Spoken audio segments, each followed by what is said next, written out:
statement of, I said something, then I said, does that affect your manhood? Because I will always hear particularly black men talking about their manhood and how people were destroying their manhood.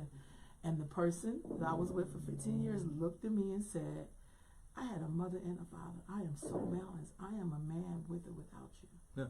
Never once put that on me. Well, I've always seen men put that on women. Always. You destroy my ability to be a man. I'm like, damn, that's powerful. I didn't even know I had that kind of power. Yeah. But then I was with somebody, I'm very well balanced. I had a mother and a father. They love me. Where did this come from? Yeah, see, in those cases where, that's beautiful, that to be in that type of setting and relationship.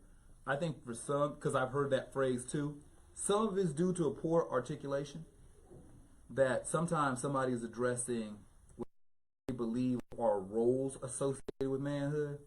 All right. Not necessarily the presence of being a man or resting in their manhood, but this is when you go into what do you believe about manhood? What is that list that you have in your brain? Because in your thing, it may be, my manhood is predicated on being able to pay all the bills.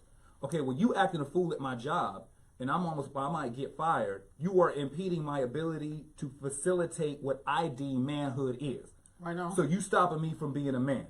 Do you know what I'm saying? Like, so some of it is just verbiage.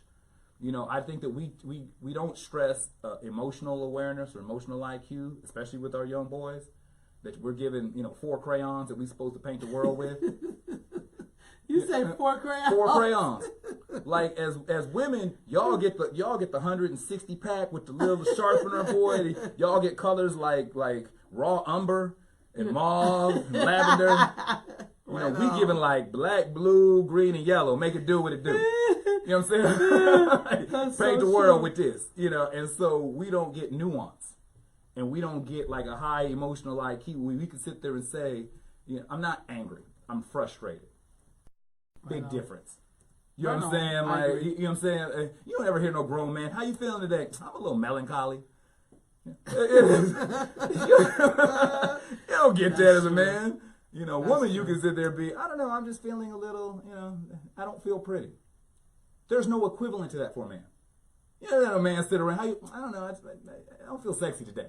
Like, that's like you would look at a dude sideways. You know what I'm saying? Like, we get 4 crayons to paint the world. So sometimes it's just an articulation. So I know what you're saying about, I've heard dudes say that, somebody's staring in the, but there's a percentage of that which is, it's not literal. You know what I'm saying? That's why I would say, because I would start with, what do you believe manhood is? And then what are you talking about? Because your definition of manhood may not be there. 4 crowns, he may not even know what that means. That's what I'm saying. That's what I'm saying about talking about of making that important. Like, I don't think that we don't stress that stuff enough. We tell people when they try to tell us what's going on with them, we tell them to shut up. Stop all that crying. Quit making all that noise. You know what I'm saying? Like, we tell them, I want to hear that. I'm tired. I ain't got time for this. I don't want to deal with that. When somebody is actually trying to get more crayons to explain and express what's going on with them, we shut them down, especially boys.